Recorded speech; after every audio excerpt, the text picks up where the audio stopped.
Hey guys, welcome to episode 14 of Let Me Ask You This. So, I put out a survey on Facebook and put it on Instagram too.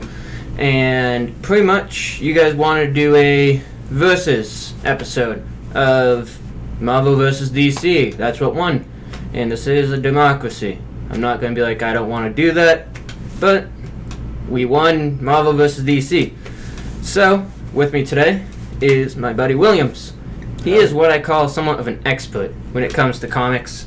So, instead of me just spouting off what I think, he reads a lot of comics, and that's what we're going to go with today.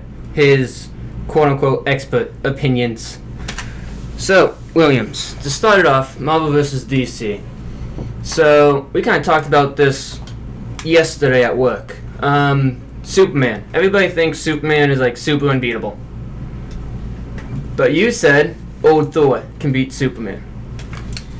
That's right.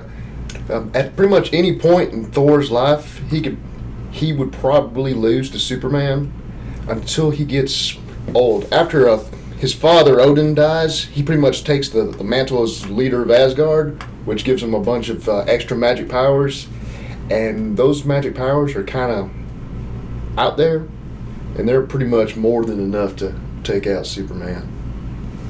So, and that's like one of the main things that people think. Everybody's like, oh, Superman's like invincible. Like, you can't beat Superman. But, like, they pretty much created a villain to beat Superman because he was so overpowered, and that'd be Doomsday. But is there, like, any villains from Marvel that could beat Superman pretty easily without the gauntlet? Doctor Doom. Doctor Doom? Doctor Doom could take him out pretty easy.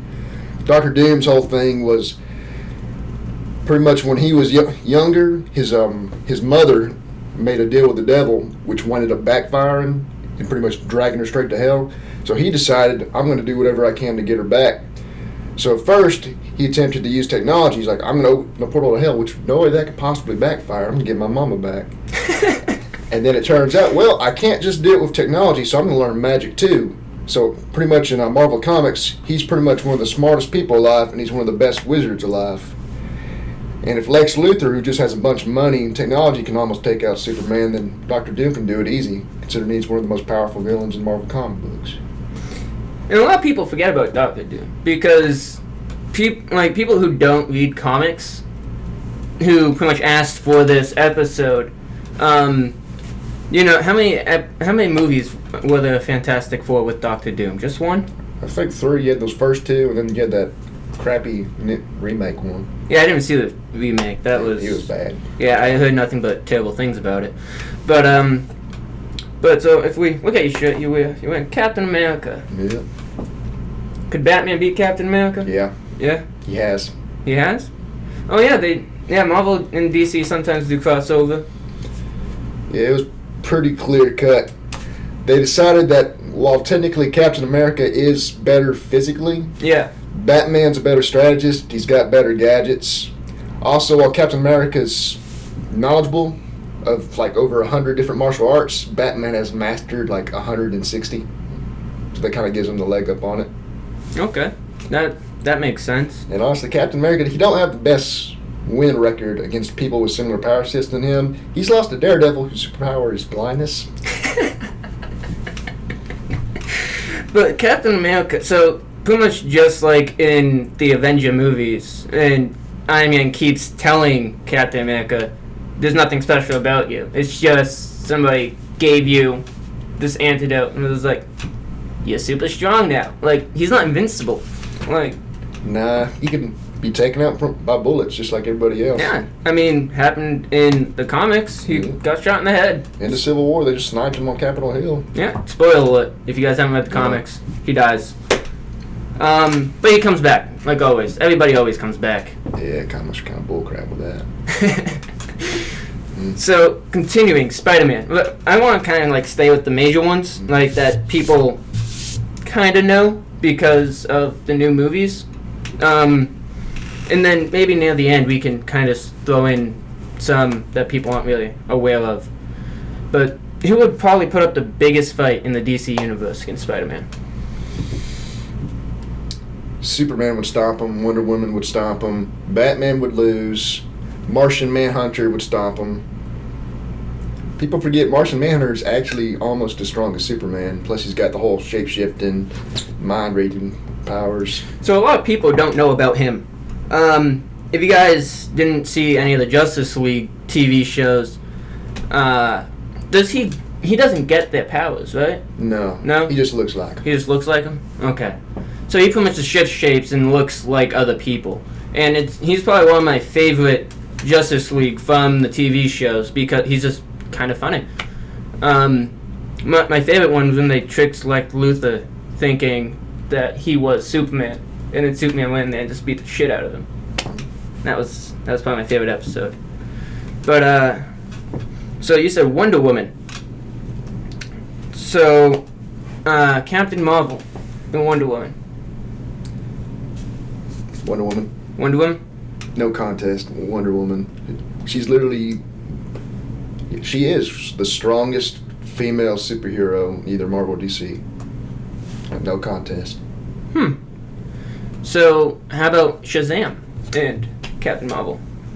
Shazam. Shazam? That's no contest. Captain Marvel, she's strong. She's got her own little Super Saiyan super mode. Yeah. The whole little binary form where she absorbs so much energy, she gets super strong. Shazam, he don't really need that. He's faster, he's stronger. One of the whole things about his whole power set is he gets certain aspects, like each and every single letter of Shazam stands for a certain person in mythology.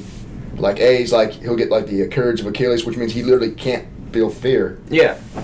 And like the S, that's like intelligence of old King Solomon, which means like he can always think of the best strategy, the best way to do things, and the only thing that kind of messes him up is he still has the whole morality of a little kid, so he's still naive about it.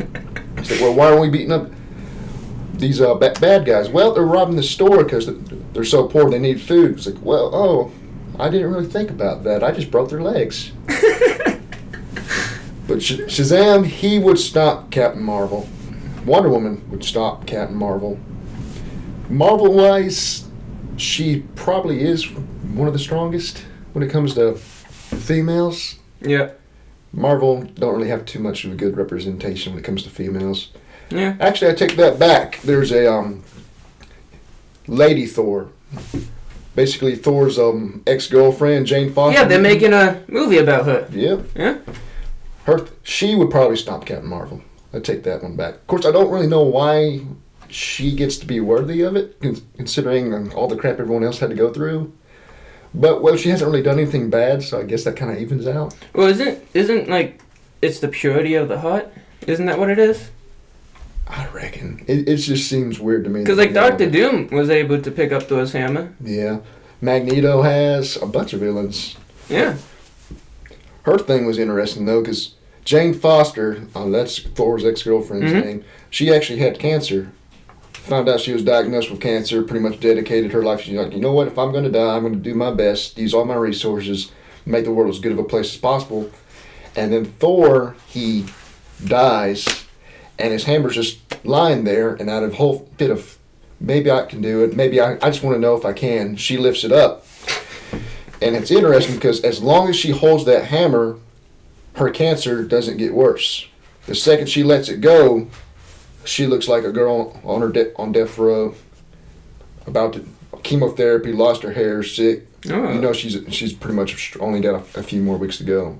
So she's like, if I let go of this hammer, I can't let go of this hammer. I don't want to die. I don't want to die. And then eventually Thor shows up. He needs the hammer, and she decides, well, he needs it more than I do. The people need it more than I do. And then she just fades away, and they forget about her. Wow, that's and they're dark. probably not going to do that with the whole movie. Oh, probably not. It'd be a whole lot better if they did, actually. Because you don't really have that much representation, like people getting sick and just No, dying. it's kind of just well, I mean, they killed Quicksilver. Yeah. He got shot a lot. Yeah, he did. That was fun. So, continuing with verses, the Hulk. Who in DC would be a good match for the Hulk? Let's see, Superman beat him, Wonder Woman would beat him, Batman would lose very, very badly. Makes sense. Green Lantern would actually beat him pretty easily. Actually, I can't really say. Let's see. Superboy would actually be a good fight for him. Okay. Mainly because he lacks the flight and the heat vision, but he's got close to Superman strength. He'd probably eventually lose to Hulk. And Aquaman, actually. Aquaman would beat him? Aquaman, that's actually a pretty either way it could go. Because Aquaman, while he's not as strong as Wonder Woman or Superman, he's still pretty strong. And one of the strongest feats that both Hulk and Aquaman have is pretty much the same thing. Basically, there was the two, you know how earthquakes work, tectonic plates scrape against each other and cause an earthquake? Yeah. That was happening, causing like a level 10 earthquake, pretty much destroying a whole sorts of crap. Hulk pretty much punches his way down as deep as he can and grabs those two plates and pretty much holds them together to stop the earthquakes. Aquaman once got pissed off at the whole surface world because we're kind of bad people when it comes to the environment, a little bit. And basically he's like, well, you keep on polluting my ocean. I control the ocean. Pretty much goes down, grabs two plates, scrapes them together, causes a massive earthquake, causes massive tsunamis all across the coast. A bunch of cities kind of get destroyed. Wow. I did not know about that. Yeah, Aquaman, he kind of... The whole new version of him, like, bro, that's kind of new. Before he was kind of serious, quit messing with the ocean or I'm going to freaking kill you all. And you feel, it's like, I have an army. It's like, none of the other superheroes really have that. The whole, like, being a king and having, like, people following you, that's more of Marvel stuff. You know, like Black Panther, Thor. If they need it, they can call back up. DC heroes, not too much. I mean, technically Wonder Woman, yeah, she could call the Amazons. Yeah. But I wouldn't say that she leads them. Nah, she's Little Miss Princess for them. Yeah. If she wants to actually like be their queen, she has to give up going outside. And she ain't gonna do that. So, who would win between the Avengers and the Justice League? Justice League. Justice League? No contest. No contest. I mean, well, pretty much the whole like main roster of the Justice League, you know, like Batman, Superman, Wonder Woman, Cyborg, Aquaman, Martian Man. The ones kind of like on the old TV show. Yeah. Versus what you'd think of the movie Avengers. The movie Avengers. Actually, yeah, pretty much the Justice League would destroy the Avengers, and the only one that could possibly put up that much of a fight against them, Scarlet Witch. Okay. Because her whole entire version of her in the movies and her in the comic books is completely different. Isn't she like kind of more powerful in the comics? She's one of the strongest mutants ever. Because the whole little glowy hands and then lifting stuff and pushing stuff, that's more the movie thing. In the comic book version, her whole entire power is pretty much like Thanos' reality stone. Okay. She can pretty much do whatever she wants as long as she's got enough power. Problem is, the more power she uses, the crazier she gets. And in the comic books, there was a whole thing called House of M, where basically she was suffering a mental breakdown after one of her children died, and they were worried she was about to do something to reality that couldn't be undone. So the Avengers are like, well, maybe we need to put her down to protect everybody. And the X-Men are like, she's a mutant. You don't get to do this. If you do this, there's going to be a fight between us. And in the end, she does it. And instead what she does is she decides she's going to create a world where all of her friends' deepest wish is fulfilled. So basically, Captain America, his deepest wish, he never got frozen in World War II. Mm-hmm. So he's an old man with a VA, has fond memories of being married, having his children. And Wolverine, he wants his memories back. Wolverine remembers everything, every single point of his life, from the day he was born, every war he's fought, every person he's loved, every child he's lost. He remembers it all. That's terrible. In Spider-Man, it cuts back to that one fateful day where that dude robbed that store and just run right past him, and he didn't do nothing. Instead, he catches him. Gwen Stacy never dies. He has kids. He's happy. Everyone knows he's Spider-Man. Everyone loves him. Jameson, the guy who pretty much made a living talking crap about him on his newspaper, is his publicist. Like, he's not Spider-Man's not a superhero. He's an athlete. Because while she did that, it was everyone Wonder Woman cared about. Magneto's wish. Mutants were the top species and humans were the bottom. That's fulfilled. So basically in the new world, if you had superpowers, you were pretty much sick because, hey, you're a mutant. Yeah. Spider-Man lies to everyone. He's like, yeah, I'm a mutant. My powers came when I got puberty. It's like, which is how everything happens. So basically Magneto's pretty much ruled the world, and Xavier, he died. Because his whole entire thing was, I want mutants to not be discriminated against. He didn't really think about what his deepest wish was. He just wanted mutants to actually have a chance to have a life. He forgot about humanity. Interesting. See, I didn't know that Scarlet Witch was like actually that powerful. Because I'm more of a DC fan than a Marvel fan. So like I really haven't read too much of Marvel. And that's really why I can't do this podcast alone this episode. So when it comes to the mutants, X-Men, which one would you say, besides Scarlet Witch, would be the strongest? Franklin Richards. Franklin Richards. Invisible Woman from the Fantastic Four, Mr. Fantastic from the Fantastic Four, they have a kid. And he's pretty much the male version of Scarlet Witch, except his power has absolutely zero drawbacks. He can pretty much his power is pretty much the Infinity Gauntlet. Okay. And he's pretty much recognized as a mutant, but everyone outside of Earth says, yeah, he's a god. And when he grows up, he is the strongest Marvel character in the entire comics. So yeah, some of you guys probably didn't know about that. So that's a little gee whiz info for you. So if we start looking at the villains, so right now the main big villain that everybody knows about is Thanos. Mm-hmm. And Thanos is a Titan. And Thanos alone is a pretty strong being.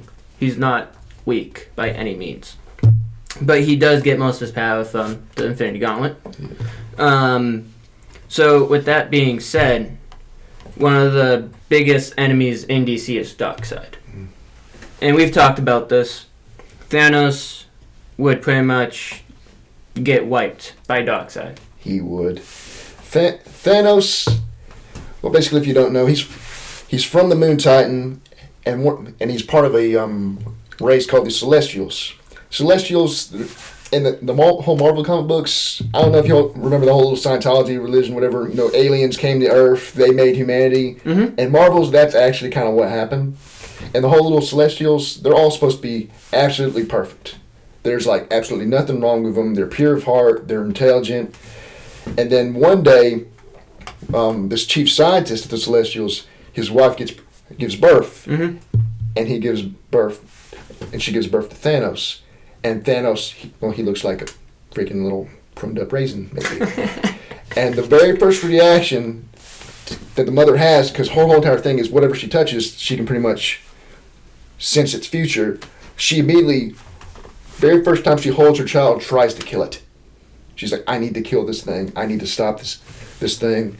And she pretty much goes crazy, and they lock her up. And the sad thing is, Thanos isn't evil growing up.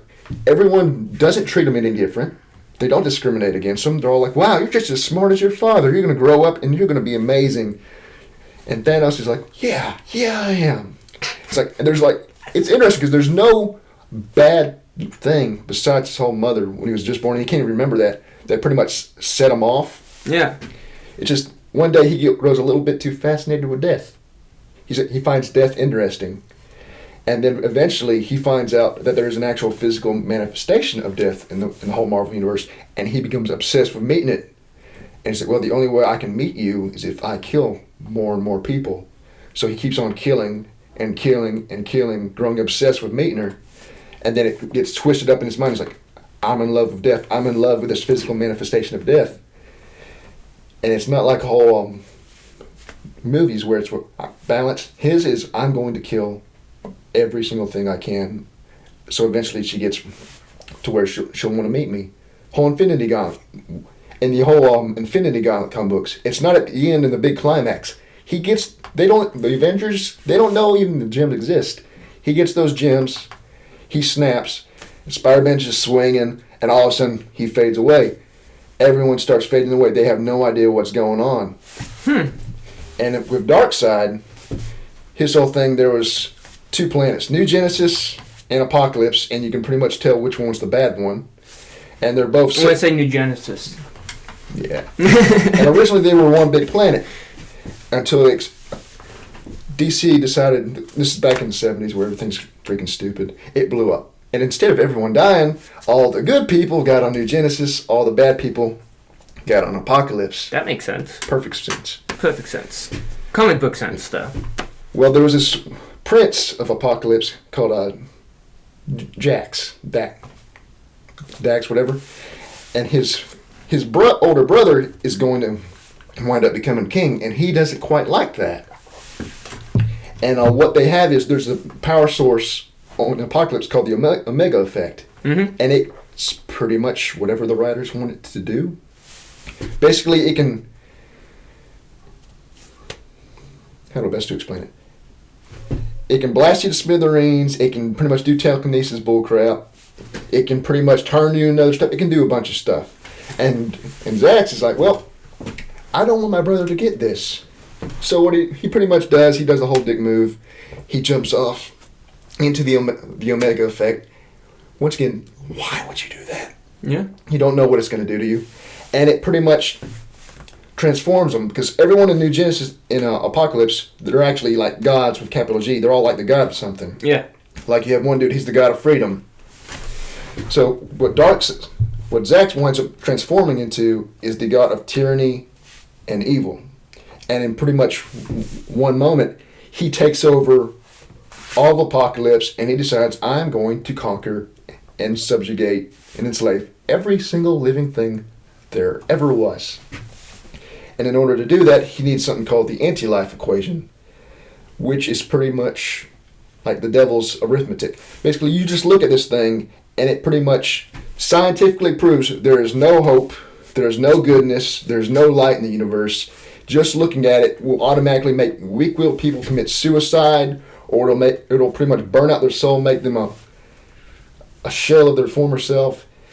It's pretty much like as evil can be. Like the devil could look at it and it could pretty much like mess him up.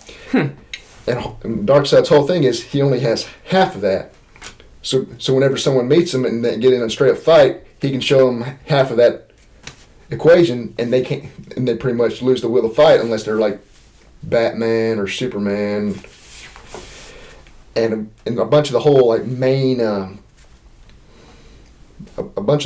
main crossover events in DC, it's pretty much him getting that equation, him enslaving every single person that sees it, and them trying their best to get it away from him or kill him.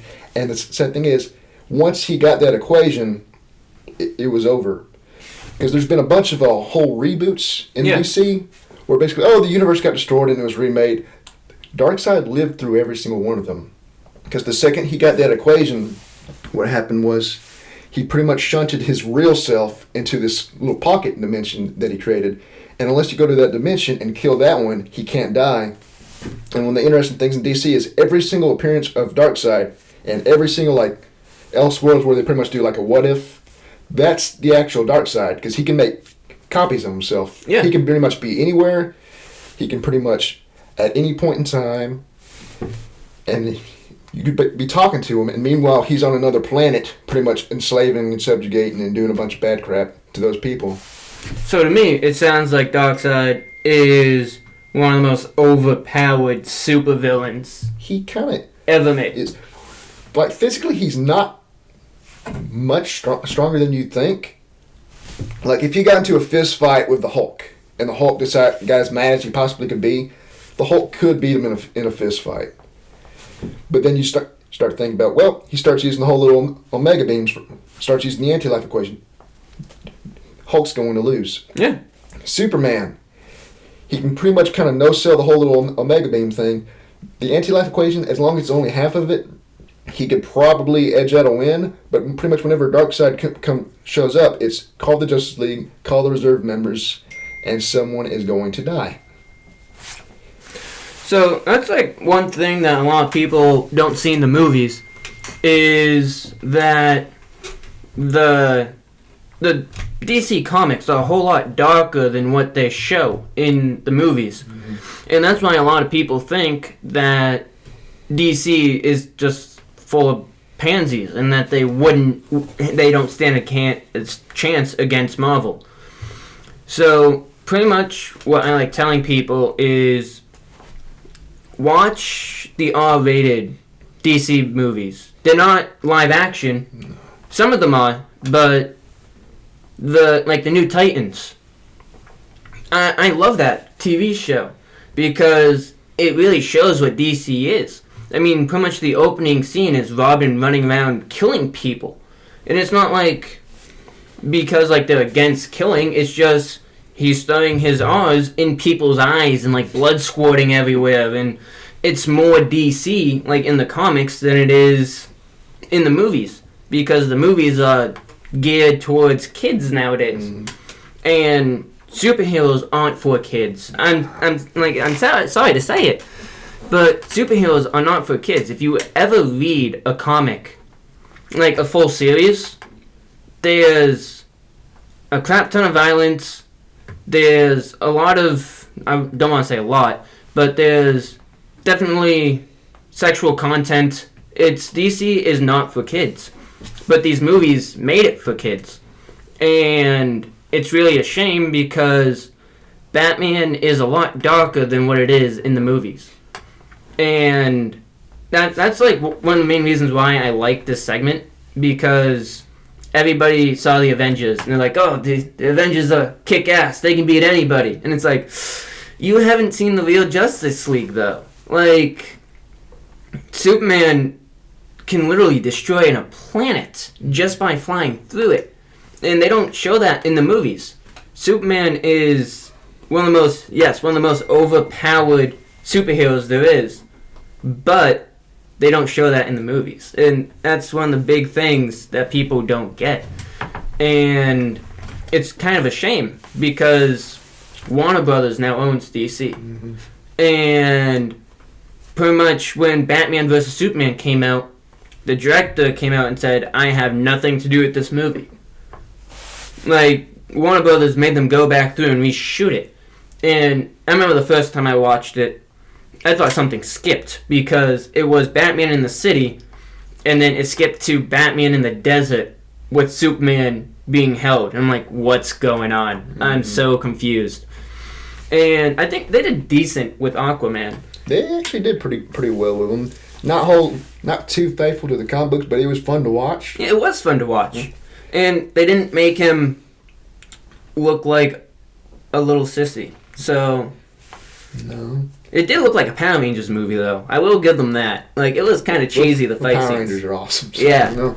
But Wonder Woman was pretty good. The whole World War I thing's a bit original. Normally it's World War II. Yeah. So, if we pretty much continue with the verses, mm-hmm. The Flash. There's a new TV show. Well, not new, but TV show Flash. Don't know if you guys watch it. Pretty much just the Flash going around and just messing everything up all the time, and it's nothing new because it's the Flash, and that's what he does. So this one might be kind of like out of the left field, but Flash versus Hawkeye. Flash. He's too fast for Hawkeye? He's too fast for everybody. Too fast for everybody? Do you think they should be able to like slow him down a little bit? Like, no, because Hawkeye could probably snipe him. Yeah, maybe. But the second Flash has any idea, hey, there's this Archer guy. Go like Green Arrow. Okay, you'd be like, okay, I looked everywhere. He won. So, what about Daredevil? If you don't have any kind of super speed, you're going to lose against the Flash. Yeah. So who in Marvel has super speed? Does anybody? Besides Quicksilver? Quicksilver, Captain Marvel, technically. Thor, technically. Iron Man, actually. He has an anti-Quicksilver suit. Oh, did not know that. which might be able to edge out a win. Because people kind of forget in the comic books, Wonder Woman and Quicksilver, they're Magneto's kids. Their first whole Did not know that. yeah, they're his children. Their first appearance, they're fighting the X-Men. They're about as bad as you can possibly be, and then they decide, hey, maybe the X-Men have a point. Maybe there can be equality between our two races. Maybe there can be a chance. And then they're like, well, you X-Men kind of suck. And you know, the Avengers, they're actually kind of treating us like people. They're actually giving us a chance because a bunch of the Avengers roster, they used to be pretty bad people. Because Black Widow, the whole, I did a bunch of bad things and I'm trying to make up for it because I was a spy. Yeah. In the movies. In the comics, this is like height of the Soviet Union in like the 60s and the 70s. And her whole thing is, well, I'm going to defect to the United States, and they're pretty much like, okay, you're going to use your skills to help out the U.S., and if we have any idea that you're going to betray us, we're going to put you down. Hawkeye, he pretty much, well, in the whole comics, abusive family. Eventually, he got removed from that abusive family, got put in another abusive family, and he decides, you know what, I'm going to run away. That sounds just like the system nowadays. Yeah. And he pretty much goes to a circus. He grows up in a circus. His whole skills, that's circus. Sounds like Robin. Pretty much like, acrobatics, doing these impossible shots. Everyone's like, ooh, ah. And then the leader of the circus, who was pretty much his surrogate father, gets so mad because he's like, I'm the star of the show. Why is this little kid getting so much love and attention? And tries to kill him. And that's Hawkeye's first kill. He kills the guy that was pretty much the closest thing to a father he ever had. That's and he great. goes on the run and pretty much becomes a criminal. And he goes to New York City when the Avengers are first starting up. And they're like, hey, there's this dude with a bow and arrow robbing everywhere. It's like, this seems like a really waste of your guys' talents, but can you guys do something about this? And he puts up a fight. Because they're like, well, they're not used to it. It's like, he's got trick arrows, he's got weird crap. And they're like, this guy with a bow and arrow is like so much more useful than my Iron Man suit. Once again, this is like the 60s. Yeah. And the funny thing is he comes across Black Widow, and he's pretty much like, you know what, I want to be here, I want to start doing good things. And he thinks Black Widow is a good guy. And she's like, well, you need to help me out. So they go to like warehouses and beat up these people. But they pretty much like get this suitcase from this bad guy. And the whole time she's like, these are criminals. This is a bad guy. No, those were dock workers. No, that was a businessman. That was his suitcase. You just stole a bunch of corporate information. Good job. She's Proud about to of take you. to Russia. And like he keeps on talking to her, and he's like, well, I want to be good. I want to be a good guy. And he tells her about his life. She tells him about her life. And he's like, you know what, Hawkeye, you've got a point. It's like, let's turn ourselves in, and they're made Avengers. Once again, the 60s and the 70s was a wild time. Sounds crazy. But I will say, like, Hawkeye, he would stop Green Arrow. Okay. Mainly because Green Arrow's strongest arrow is pretty much the diamond arrow. It's a diamond. Yeah. It goes straight through everything, punches through everything. He does have a pretty much megaton bomb arrow, Green Arrow. Pretty much big explosive. It can take out a building. Hawkeye, what Marvel does have the leg up on DC is they got a bunch of pretty much super metals, like vibranium and adamantium, like what a Wolverine skeleton made out of adamantium, what Captain America's shield's made out of is vibranium. And Hawkeye, once he became best buds with Black Panther, he's like, can you make me some arrow tips out of vibranium? And pretty much whenever Hawkeye gets stuck in a fight, he pretty much starts mini-maxing his stuff. Because Ant-Man, the whole little pin particles that makes him go short and big, he's like, well, this dude's really, really big. Fires vibranium arrow, pin particle on the tip activates. All of a sudden, you've got an arrow the size of a tree trunk going like 100 miles per hour, punching straight through the enemy ship. He's like, oh, he's fighting an army, which I was kind of mad they didn't really do in like the whole end game. It's like, there's an army. Vibranium arrow. Hundreds and hundreds of vibranium arrows, pin particles, shorten them all up to where they're just pretty much about the size of one arrow, fires it, pin particle activates. All of a sudden, it's just the sun's blocked out by arrows. Army's dead. See, with that, I can see them doing that. Well, I could have seen them doing that in the movie, but they would have to explain it more. Because you would have been like, can't believe they did that, that's awesome. But me not knowing that, if they didn't explain it in the movie, like, how did he just do that? Like, so it would have to be like another thing where he pretty much goes up to Scott and like, hey, can you do? But like Scott wasn't the person who was like smart enough to do that. So I can see why they didn't do it, because where would he get that technology from to do that in that time period? Yeah. Actually, thinking more about it, the Avengers do have a leg up in the Justice League on one thing, is basically they're much, much better teammates. Oh, yeah. Because the Justice, they kind of trust each other, like, after the Civil War and stuff. Like, in the movies, talking about them. But, the Justice League, nobody really trusts Batman. No. Batman has a doomsday plan for every single superhero in the Justice League. He knows where they live, he knows their secret identities, he knows how to beat them, and it's just in case they go rogue. And, like, it makes sense. In his defense, they do go rogue a lot. Yeah, they do go rogue a lot.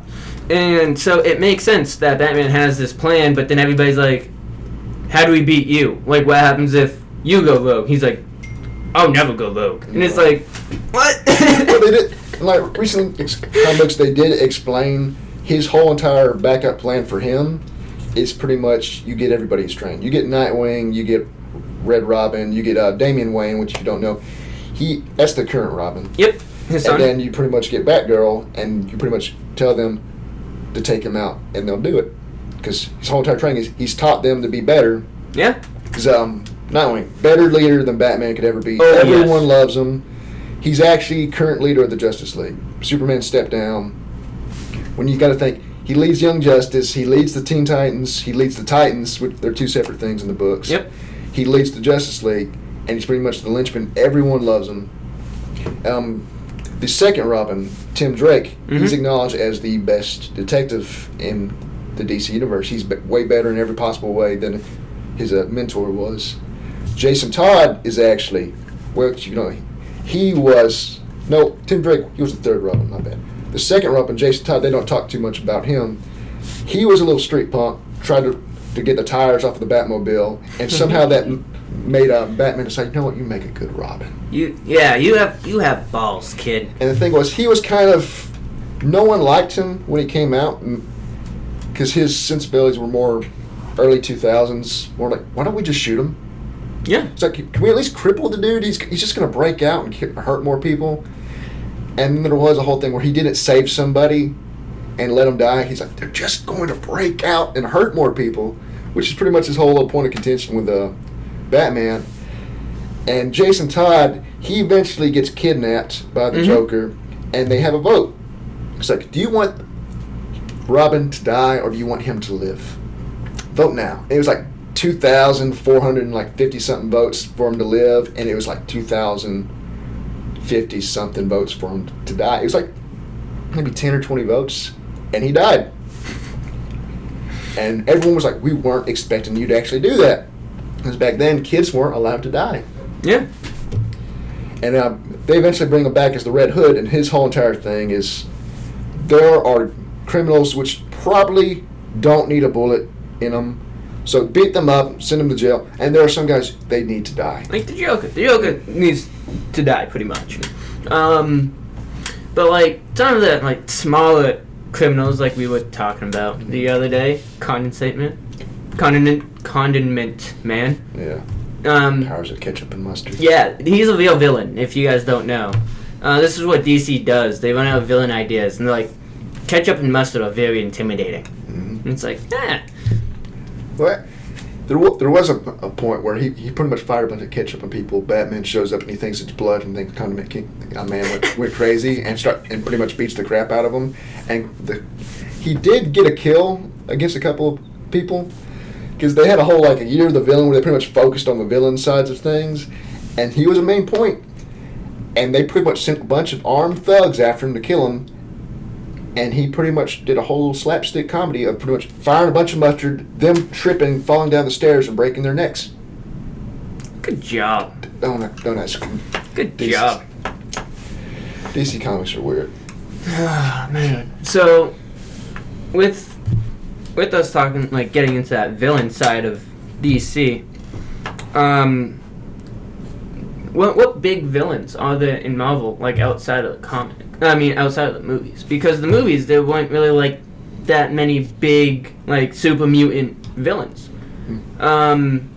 Like, the biggest villain that I can think of was, like, that was super powerful was from the Avengers, not Thanos, Ultron. But besides that, I really can't think of, like, super-powered villains. Like, they didn't really... Let's see. Once again, everybody knows the Green Goblin. Yeah. He's a much bigger threat in the comic books. Let's see. You have Carnage. Oh, well, yeah, I know, like, those ones. Yeah. But, like... Beyonder. Who's that? His whole thing was... He was fascinated by, like... He's kind of like Marvel's version of Brainiac. Okay. So he's pretty much... He would collect civilizations. He would take them to what he called the Battle World, which was pretty much this artificially created planet. And what he would do is decide, you two are going to fight, and whoever lives, I'm going to take you back to your planet, and then I'm going to use all of my technology, all of my power to make it better. And a bunch of these civilizations are like... Because Beyonder, he's part of the same race as Thanos was supposed to be. Because Thanos, he has a birth defect. He's nowhere near as strong as what his race was supposed to be. What the Beyonder is, he can pretty much do whatever he wants. And then one day, he comes across Earth, and what he decides is, I'm going to take all the heroes, or at least a bunch of the big ones. Yeah. I'm going to take all the villains, I'm going to put them on one planet, I'm going to have them fight to the death. You know what? I saw on Facebook, you know, those stupid little videos that randomly pop up. So I follow this page called College Humor. And they made one. And now that you say that, I know who you're talking about.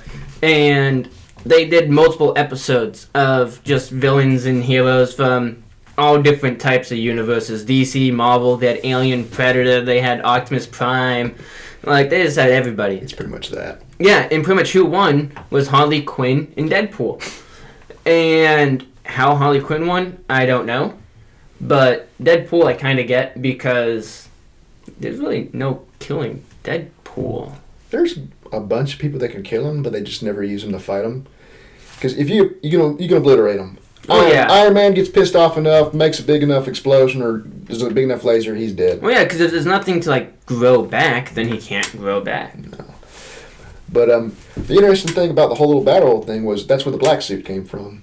Okay. Because, like, it had the remnants of all these ancient civilizations Beyonder's been throwing out there, and one of them was the race that the symbiote, the whole little alien suit came from. By black suit, he means the suit for Venom. Yeah. If you guys don't know. That backfires on Spider-Man. But it was interesting because the way that one ended was eventually, I think it was Mr. Fantastic. He gets the device that allows the Beyonder to pretty much pick and choose whoever he wants to bring to the whole battle world, and he decides, I'm going to bring the strongest person I can think of, and the Beyonder's like, I'm a god, you can't touch me. He's like, calls in Galactus. And if you don't know who Galactus is, big purple dude, not Thanos, but his thing was, he existed before the Big Bang. Like, before the Big Bang happened in Marvel Comics, there was a whole other universe, just like ours. And what the Galactus was, he was convinced he could save his family. He was convinced he could pretty much prevent this from happening. So what he did was, they worshipped a god of fire. Like, they believe fire is rebirth. Fire, which, think more about the rebirth thing. And he gets in the ship, and he pretty much goes out into the farthest reaches of space to meet that god and beg for it to save his family. And the god listens. And that god is the Phoenix Force. So if you don't know from, like, the whole X-Men, Jean Grey, she goes crazy, she gets the superpowers. The current movie that they had that wasn't very good. Yeah, I still haven't seen it. I'm not a big X-Men fan, but eventually I do plan on sitting down and watching all of them. But I heard it was terrible, so... But he becomes the first vessel of the Phoenix Force. Big Bang happens, everything dies. The Phoenix doesn't quite understand families. It understands saving people, though. So Galactus dies, Phoenix Force revives him, and he's pretty much felt with this overwhelming sense of loss, and it translates to hunger. He keeps on trying to to feed and feed and feed. No matter what he eats, no matter what he does, he can't sustain that hunger. And then he gets so angry, he pretty much puts his hands on the earth, and everything around him starts dying, and he realizes, I can feed off planets, and eventually becomes known as a world eater, and he is pretty much not the strongest, but he's pretty much like in the top 5 strongest things in the Marvel Universe. Pretty much, you got him, you've got a couple other people, and then you've got capital G, God. Yeah. And Because Marvel does that. Marvel does have a god, but DC is like, there is a god, there isn't a god, and it kind of just depends who you read, right? Yeah. For DC. Well, DC, it's interesting because there's a bunch of characters that strip. Yeah, there's God, and then you have a couple other people like, well, your God might not actually be a God. Because one of the strongest guys in DC, one of the strongest supernatural-based heroes, he's called the Spectre. Yep. And he's the spirit of vengeance. Kind of like Ghost Rider, actually, now that I think about that. But anywho, his whole thing is God pretty much talks in his head and says, this person needs to be stopped. And that raises up a question, okay, God, what about the Joker? What about all these other people? It's like, no, Batman's got that. Don't think about this too hard. See, to me, that just sounds like psychophenia. Psychophenia? You know, you hear voices in your head. Like, that doesn't really sound like a god talking to you. That's kind of just, well, this God told me to do it. Am I safe? And there's one dude, John Constantine. He had his own show. His whole thing was he's a wizard. He's a very, very weak wizard, and his whole comic books are in DC is him making deals, them backfiring tremendously, and him pretty much deciding, you know what? I need to get out of this. Sounds like every good con man, if you ask me. That's pretty much what he's called. It's called the Smiling Magician. And his thing, well, there's one time where he pretty much made a deal with the devil. The devil's like, okay, I do this for you. You'll give me your soul. He's like, yeah, I'll give you a John Constantine soul. Yeah. And then in the previous couple of issues, his soul, a part of it got torn off. And that part of his soul pretty much winded up turning into a demon. So when the time comes for the devil to collect, he's like, okay, I'll give you a John Constantine soul. I didn't say it has to be my soul. There's 2 John Constantines. Here you go. And he gives him the demon soul. Dang. And the devil, he didn't quite do the details. He's like, well, damn, I hate you so much. He conned the devil. Look at that. So there's, like you said, there's like different, like there's a god, not a god in DC. Is there a devil, not the devil in DC? They're straight up a devil. They're straight up the devil. So look at that. DC believes in the devil, but not God. Yeah. Marvel believes in God. Is there a devil in Marvel? There used to be. Used to be. There used to be. They kind of Ghost Rider. You know, he did the whole deal with the devil thing, and they're like, no, that wasn't the devil. That was another guy. We're going to call him Mephisto. Mephisto. Yeah. It's like, yeah, he's not. I suppose there would be. There's Satan's in there. There's Lucifer. They're 2 separate people. Mm-hmm. And the Marvel, Satan's a rank. That's how they explain it. Like Mephisto, he was Satan for a while. Lucifer, the whole fallen angel. You can't really trust anything he says. That he might just be crazy. But and plus he's way too weak to really be who you think he was. Because Wolverine beat him. Yeah. You think Wolverine? Yeah, he's strong, but anybody with like out their powers should be able to beat Wolverine. Yeah.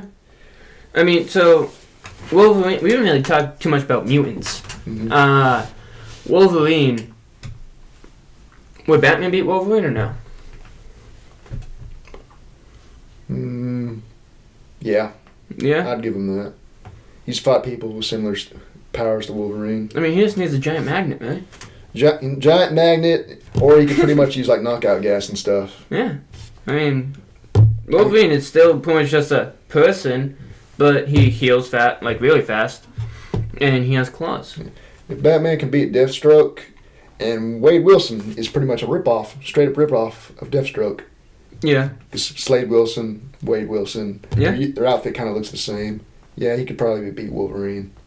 Mm-hmm. Spider-Man, not so much. Batman's the whole excuse of, well, if he had prep time, he could beat just about anybody. That is true. But you can't do that with Spider-Man because Spider-Man has spider sense.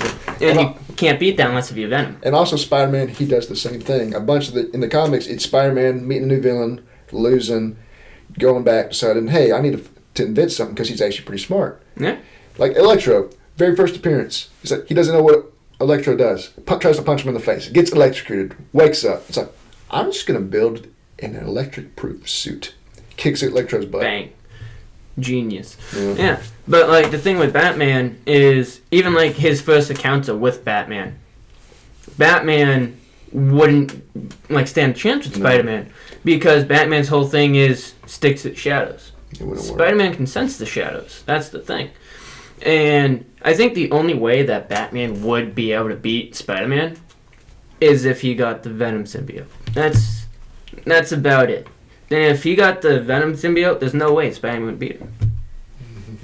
That's one of because Venom stops Spider-Man's sense. So if Spider sense, because he knows about it, because he was on him. So with that being said, I think that's the only way it would happen. Pretty much. Well, like I said, Batman prep time. If he knows about Spider-Man, he could have some stuff that could take him out. Punisher has beaten Spider-Man. And in Punisher's defense, he's kind of like Batman if he used more guns and he didn't hold back. Because Punisher, he does have an easy answer for a bunch. Pretty much, yeah.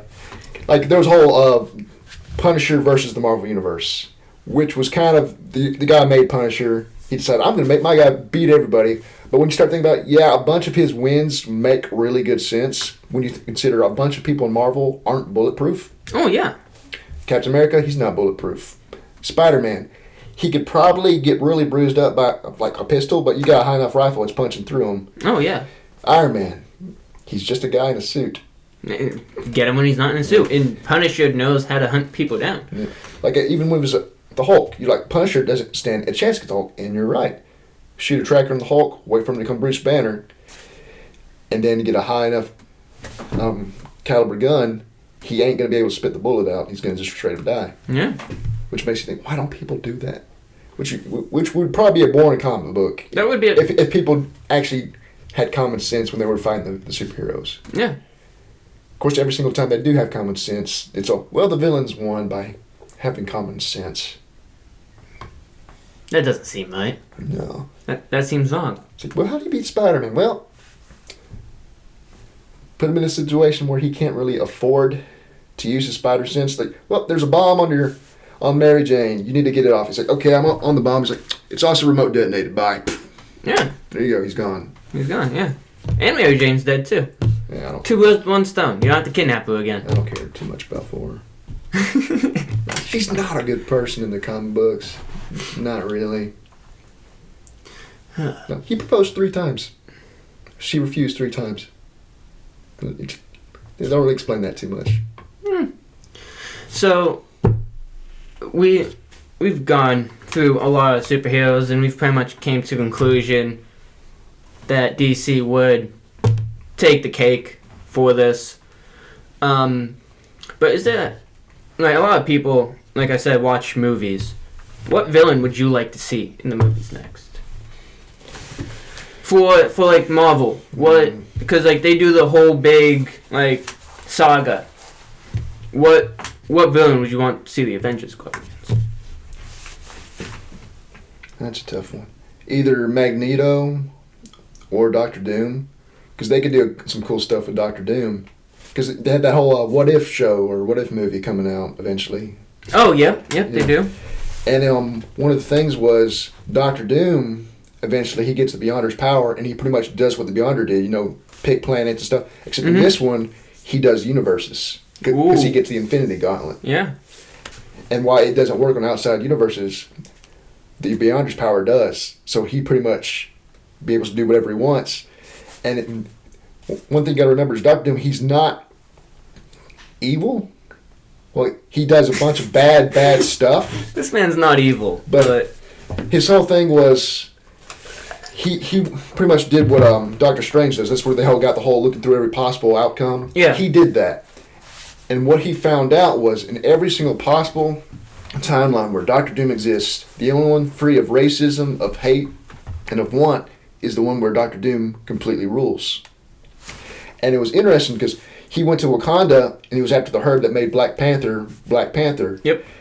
And one of the things was they have to inhale this incense, which pretty much gives them an audience with the Black Panther's god.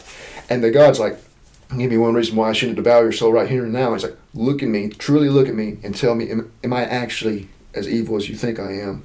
And the guy's like, no, you're not. Your intentions are noble. They're pure. You're going out them the wrong way. I wish you'd stop, but I'm not going to stop you.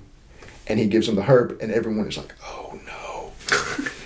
but anyway, in the whole thing they could do in the movies, if they're going to do the whole what-if stuff, and they want to bring that in, they don't even have to do the Infinity Gauntlet. They could have the Beyonder do a little thing for his movie, like one Avengers movie, set up Doctor Doom, have Doctor Doom take that power, and pretty much do the whole universe thing. Yeah. Because the universe thing was awesome, because you had fights, which you wouldn't expect, like there was a Marvel Zombies. Mm-hmm. And then you had Old Man Logan from the Logan movies. Yep. And you wouldn't expect, they dropped him in there. They had like an alternate universe where Captain America won Civil War instead of Iron Man. And you had him fighting Iron Man, who won his Civil War, and then having them talk and having them pretty much reconcile, because mainstream comic books, Captain America and Iron Man don't like each other. They hate each other. Mm-hmm. Of course, Iron Man is dead, so. Yeah. You know. Iron Man is dead. Well, I heard that he might be coming back. But also coming up with Marvel continuing with their movies, and Sony and Disney making that deal to have Spider-Man still be in the Marvel Universe, which I think is awesome, because the newest Spider-Man, Far From Home, they set it up perfectly for it to still stay in. If you guys seen it, spoiler alert. Why can't I remember his name? Mysterio. Yeah, Mysterio. Yeah. Thank you. It's such an easy name to remember. Mysterio did what he did in the comic books pretty much, and was all like, Peter Parker, Spider-Man. And then you had Nick Fury, who wasn't Nick Fury for this whole movie, and that threw me through a loop because I didn't see Captain Marvel up until a week ago. And terrible movie. I wouldn't watch it again. I'm so happy I didn't pay for it. So now that I know what's going on in Captain Marvel, pretty much the only reason why I watched it was because I was like, who are these people that's pretending to be Nick Fury? And it didn't really answer my question, but that had no other useful information in that movie at all. But, so now we're looking at a Venom movie with Spider-Man. And the Spider-Man that they're talking about using still is Tom Holland. So we're going to have Tom Hardy as Venom, and you're going to have Tom Holland as Spider-Man. And I think they picked a perfect person to play Brock. And Tom Holland is a perfect Spider-Man, I think. He's a great Peter Parker, and he's just as good as Spider-Man. Because like Tobey Maguire, he was a good Spider-Man. Wasn't a good Peter Parker. And then Garfield, he was a good Peter Parker, but not a good Spider-Man. And they finally found a Spider-Man, or a Peter Parker and a Spider-Man that's good at both. And they almost lost him. But then he called up the directors drunk, or the people who were in charge drunk. And he ended up begging pretty much to get back into the universe with both of them, and they said yes. So what I'm hoping for from that is a Spider-Man versus Venom and Carnage movie. And having it rated R. That'd be pretty sweet. That would be awesome. So, for those of you that don't know, Carnage, he's another symbiote. Symbiote. And his main thing is he eats brains. You can't make that a PG-13 movie. He is just a villain that is so gruesome. And he's just so fun. Or she? He? It is a he. Yeah. He's pretty much Venom's cousin, right? His son. I thought he was his cousin. No, they reproduce asexually. If a piece of Venom comes off, it can eventually grow into a new symbiote. Okay. And that's pretty much how Cassidy came to be. They had Eddie Brock in one cell. They had Cletus Cassidy, who he's a serial killer. Yeah. They're right next door. Venom symbiote comes for Eddie Brock. Mm-hmm. He becomes Venom. Everyone tries their best to take him out because they do know what his weaknesses is. They're not like unequipped to handle Venom. Yeah. He loses a piece of the suit. It gets on Cletus Cassidy and then eventually grows. And the thing is, for the whole race of the symbiotes, they base their personality off of the very first person they possess. Like Venom, Spider-Man wasn't his first host. Yep. Eddie Brock wasn't his first host. There was someone before, and he wasn't exactly sane. And that's why, like, the Venom symbiote becomes so obsessed with Spider-Man. It's like, it's his perfect host. His brain makes all the screaming stop. Yeah. But with the Carnage symbiote, its very first host, Cletus Cassidy, and that twists it. So its whole thing is, whoever gets the Carnage symbiote, we're going to kill. We're going to kill. It doesn't matter what you do. I'm going to turn you into a psychopathic murderer.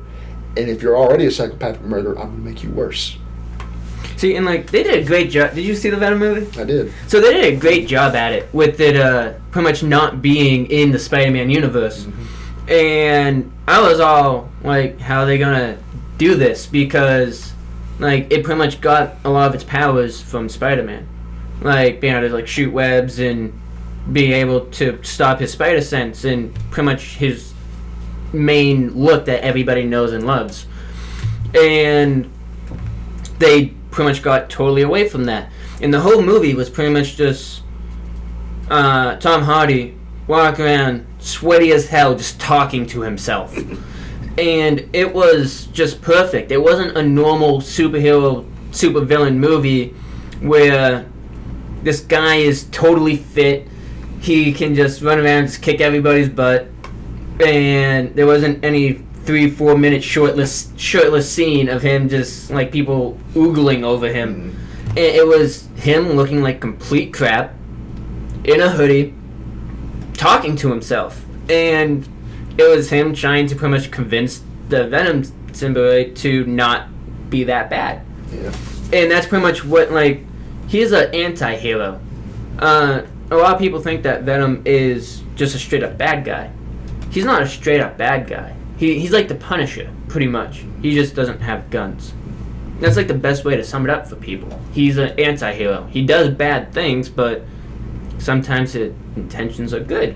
Sometimes. As long as it has nothing to do with Spider-Man, yeah. It's not bad. Spider-Man, he's going to do some shady crap to try to kill him.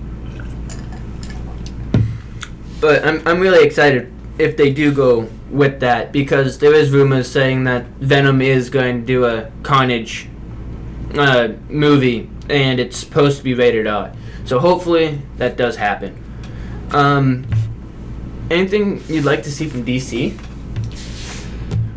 DC, I want them to make a new Lex Luthor. Okay. Get rid of that actor that played him in the whole Batman vs Superman movie. Oh, you didn't like him? I thought he was funny. So much. It made me so angry. I'm like, this is absolutely... He's the guy from Zombieland, right? Yeah. Yeah. Some whatever his name is. I hated him so much. What I'd like them to do was do the whole Legion of Doom with pretty much like the evil counterpart for the Justice League. Yeah. You know, like Lex Luthor's heading it up, and he's pretty much got the main villains from all the main members of the Justice League. Mm-hmm. And then one of the coolest things one of them did was Brainiac was about to show up, and pretty much every single member of the Legion of Doom started getting visions of the Earth pretty much blowing up, and the Justice League being powerless to stop it. So what they do is they pretty much start using their technology for good. Like Captain Cold, the dude with the freeze ray that stops Flash, yeah. He starts going into the desert and pretty much making these massive icebergs. You've got Riddler. He starts making like toys and stuff and prosthetics and using his actual like intelligence to help out people. Like Lex Luthor, he starts like revolutionizing technology, and meanwhile the Justice League is like, what in the world is going on? And the whole time the Legion of Doom is like, we need to stop the Justice League. They're going to fail, and they're going to make everything worse. So the big fight between them is the Legion of Doom is not actually evil, but in like their first appearance, you don't know about all the whole setup. You just think, oh, there's a bunch of bad guys trying to kill the Justice League. Yeah. And then when you finally realize this is what they're doing, because like you guys are going to fail, and Lex Luthor, he's not that trustworthy. He's not trustworthy at all, because his whole entire thing is, he actually made a deal with Brainiac. He's like, I'll let you take the most interesting specimens of Earth. You just leave it alone and leave me in charge. It's like, you want the last Kryptonian? He's on this planet. You want a Green Lantern? He's on this planet. You want a demigoddess? She's on this planet. Leave Earth to the actual humans. And Brainiac's like, yeah, I'll do that. Brainiac didn't do that. That'd be Brainiac or the Legion of Doom. And speaking of the old Captain Marvel movie, I didn't like it. I didn't like how they made the whole little scrolls, the shapeshifters, the good guys in that one. Yeah, that was weird. Because that wasted a really good, like, looking back, I would rather have had the scrolls than Doctor Doom. Because the scrolls in the comic books, they had something called Secret Wars, where pretty much over the years, they had kidnapped certain superheroes and replaced them with scrolls. And pretty much the whole thing was pretty much infiltrating the U.S. government, infiltrating all the superhero teams, and like no one could know who they trusted. So I mean, that's what it kind of turned into, though, a little bit. I think they could have made it a bit more interesting than that. Because you had one where it was the current leader of S.H.I.E.L.D., and then you had Norman Osborn, who at that point, he was still a bad guy, but he was pretty much acquitted of all charges, reveals the leader of S.H.I.E.L.D. as a Skrull, and pretty much eventually takes control of S.H.I.E.L.D. And they could do a bunch of setup with that, because you could have it like anything like weird that like the superheroes did over the movies. Like, well, he was a Skrull, and that's what they did in the comic books. A whole acting out a character thing. He was a Skrull the whole time. Because then that brings, like, with Spider-Man, Nick Fury being a Skrull, was Nick Fury a Skrull in the other ones? No, we don't know. Like, it just opened up a can of worms, and it's just like, because Nick Fury doesn't have any superpowers. He's just a person with an eye patch. But you did find out where the eye patch came from. That was stupid. Yeah, a cat. That's stupid. But, so that kind of just leaves that open for conversation. It's just like, so Nick Fury, like, it makes sense because Nick Fury needed a vacation after the whole getting, what they call it in Spider-Man? The blip? Something like that? Blip. Yeah. Snap. They could have just called it the snap. Yeah, they could have just kept it the same across all the universes. But what they did with Spider-Man, that was pretty neat. How they transitioned it and how they were like, oh, yeah, all this stuff is happening now because of the snap. And Tom Holland couldn't pronounce multiverse, so they kind of edited it over it to make him say multiverse. And that was one of my favorite little gee whizzes about the movie. But he wants to do a multiverse with Tom Garfield and Tobey Maguire. Spider-Man. He wants to do a live-action Spider-Man multiverse. And I think that'd be pretty entertaining to watch. But I don't think Tom Garfield would ever be Spider-Man again. He didn't like being Spider-Man. That's why he's not Spider-Man anymore. They wanted to continue the Amazing Spider-Man, but they didn't. Which I'm very upset because they need to do a Sinister Six movie. We deserve it. We have lived through too many reboots of Spider-Man, and we just need a Sinister Six movie. Didn't he say he didn't expect Spider-Man to be that popular? Yes, he was. I did not expect his fame from being Spider-Man. You're Spider-Man. You didn't expect to be popular. You see what I did to Tobey Maguire? Like, what else was Tobey Maguire wasn't in anything else, was he? He was, but I can't think of anything, so it wasn't important. Like, Spider-Man is just like Harry Potter. Like, once you're Spider-Man, that is what you're known for. Mm-hmm. And, like, Tom Holland's going around doing a bunch of different movies, and... Hey, Spider-Man's in that. Yeah, that's... Hey, why does that guy sound like Spider-Man? Mm-hmm. And my favorite thing about Tom Holland is how he always looks like he has a toad in his mouth. Have you noticed that? He always has that... I don't know how to do it. His bottom lip is, like, not even his lip, just, like, right here is just bulging out. It looks like he has a dip in all the time. Reminds me of one of them little pug bulldogs. Yeah, pretty much. But I don't know. There's a bunch of things they can do. I want them to bring in the X-Men, mainly because that's how they got rid of Captain Marvel in the comic books.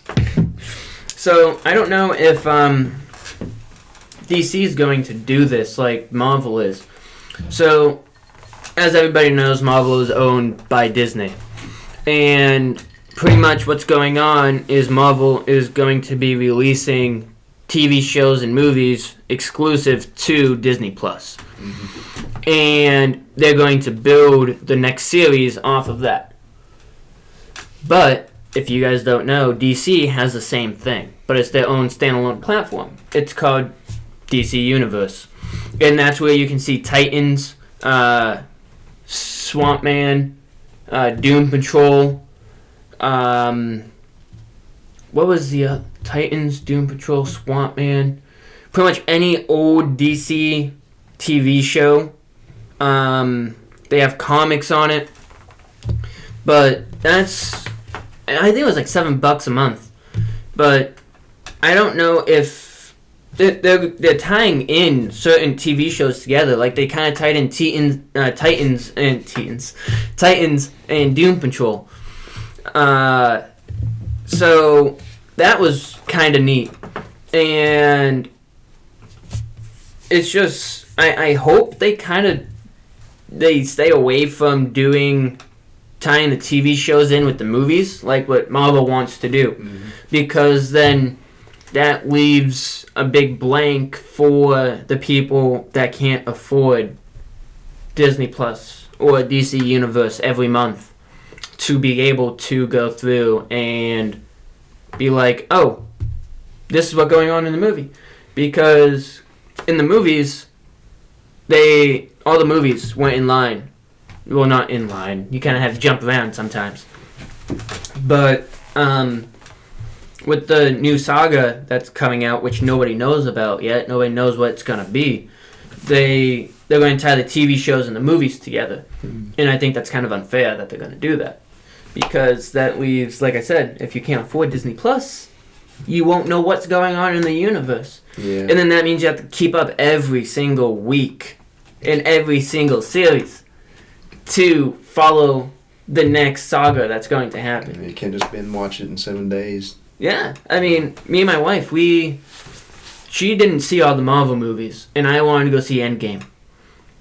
So we went through and we watched every single Marvel movie that pretty much fell in line for the Infinity War saga, except for like the people that we knew of. Like Spider-Man, you didn't need to watch Spider-Man to know what was going on with Spider-Man. The biggest thing about Spider-Man was him and Tony Stark, how close they got. Mm-hmm. That's really all that was.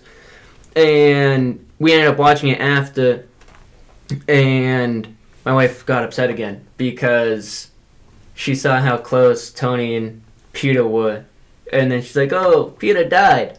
Yeah. And at the end of Infinity War saga, I'm not going to lie, pretty much I knew what happened in Endgame. I knew Tony Stark was going to die. So pretty much as soon as I sat down in the theater, I was emotional back, man. I was like, I can't do this. And then pretty much halfway through the movie, I was just still an emotional wreck. I was like, what's wrong with you? I'm like, I don't know when he's going to die, and this is terrible. And pretty much for the whole movie, nobody knew in the movie that they were going to do a funeral for Tony Stark and that he was going to die. In the script that they had, it said that they were going to a wedding. And it was, everybody showed up to the day of shooting, and everybody's like, where's Robert? Where is he? And everybody's like, it's a funeral, act sad. And everybody's like, what? And so with that being said, because they didn't want it spoiled, even though for the airing, they didn't want it spoiled that Tony Stark died. But Doctor Strange said it, you won't do it if I told you what it was. Mm-hmm. And I wouldn't do it. You gotta kill yourself to save everybody. Mm. There has to be another way. Mm-hmm. You've seen every single universe, but there has to be a different way. You're wrong. Robert Pattinson, the guy from Twilight. He's a good guy, man. Man. So with that, no. No, I don't. You don't even want to give him a chance? No, I don't want to even give him a chance. the only thing I know him in Twilight, and he wasn't a good actor in He was Twilight. in the Harry Potter, the fourth one. The dude that got killed at the end. Oh yeah, but he was younger then, right? He wasn't a vampire He yet. kind of looks the same in all of his movies. Yeah. And they're just gonna make him Bruce Wayne. And he's gonna be Batman, and he's gonna fight the Riddler and Catwoman, and I want to know who they're going to cast as Riddler. they need to bring Jim Carrey back. He was good. Or Neil Patrick Harris. He would He be a would be really great good. Riddler. He would actually. And they need to redo Bane again. I want Bane with the Venom and how he can't really talk and just ugh. Like back in the 90s, was it? Or late 2000s? Early 2000s? With Tim Burton directing it? No. Man, those were my favorite Batman I series. hated Those were awesome. I hated that. Batman with nipples. Adam West was the best Batman, though. He will forever be the best Batman. But that is all the time we have today, Williams. I appreciate it very much coming in and educating people that DC is not full of wussies and that they would totally wipe the floor with Marvel. I appreciate that because everybody thinks Marvel's the best, but it's not. DC is better. If you don't agree, let me know. I'll be more than happy to tell you again that you were wrong about this and that there's proof about it in comics. You guys might be like, oh, well, comics can, like, side which way. It's like, but, like, look at the powers, man. Look at the powers. So if you guys like this video, let me know in the comments. Like it. Make sure you subscribe to my channel. Williams, thank you again. No problem. Hopefully, after this new saga comes out, we can have you back on and let you see what you think about that. Everybody, have a Merry Christmas, Happy Hanukkah, Kwanzaa, whatever other holidays there are too many to remember. So, enjoy yourselves.